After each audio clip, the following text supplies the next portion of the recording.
बिहार में किसकी होगी सरकार? नीतीश, तेजस्वी या पीके?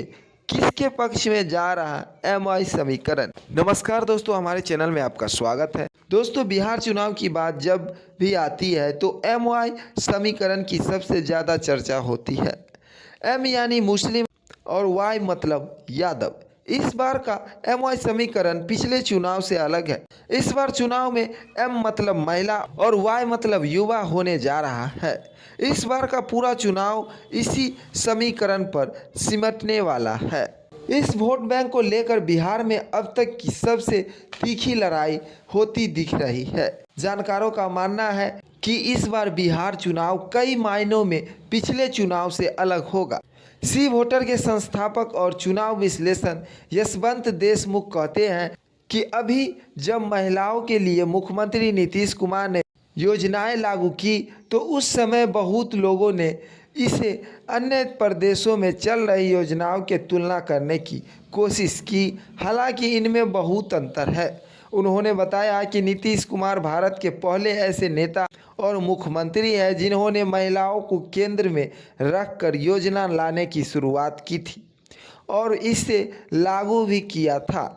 नीतीश कुमार का महिला मतदाताओं के साथ जुड़ाव बाकी सारे नेताओं से अलग है। उनके मुताबिक 20 से 25 साल पहले जब उन्होंने विद्यालय की बच्चियों को साइकिल बांटी, पोशाक बांटी, छात्रवृत्ति दी और उनकी ज़िंदगी में बहुत बड़ा परिवर्तन लेकर आए। 20 साल बाद वो बच्चियां आज एक सक्रिय मतदाता है। उनके खाते में पैसे आने से भावनात्मक जुड़ाव और गहरा हो गया है। यह कोई नई या अफतालूनी योजना नहीं जो चुनाव के ठीक पहले निकल गई हो। ये वैसा नहीं है। ऐसे में इस पहलू पर बहुत ध्यान देना पड़ेगा। यशवंत देशमुख का मानना है कि इस स्कीम के कारण इस चुनाव में मतदान के दौरान जितना बड़ा जेंडर गैप दिखाई देगा उतना आज तक कभी दिखाई नहीं दिया होगा।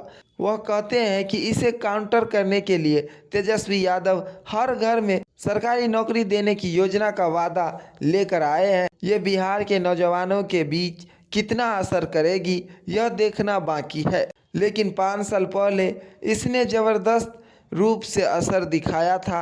वह बताते हैं कि 5 साल पहले सबसे बड़ा मुद्दा बेरोजगारी का था और अंत के 6 सप्ताह में इस मुद्दे पर जिस तरह से तेजस्वी यादव ने चुनाव प्रचार किया उनका ग्राफ बढ़ता हुआ दिखाई दिया। इस बार भी चुनावी माहौल कुछ वैसा ही दिख रहा है। यशवंत देशमुख ने कहते हैं कि एक तरफ महिलाओं के लिए योजना है और दूसरी तरफ सरकारी नौकरी का वादा। यह नया एमआई समीकरण पुराने एमवाई समीकरण पर भारी पड़ने वाला है। तो दोस्तों, अब तो आप जान गए हैं कि बिहार में चुनाव के दौरान नया एमवाई समीकरण क्या है और उसकी क्या स्थिति होने वाली है। तो दोस्तों, ये रही अभी तक बिहार चुनाव की लेटेस्ट अपडेट। वैसे दोस्तों, आपका क्या मानना है?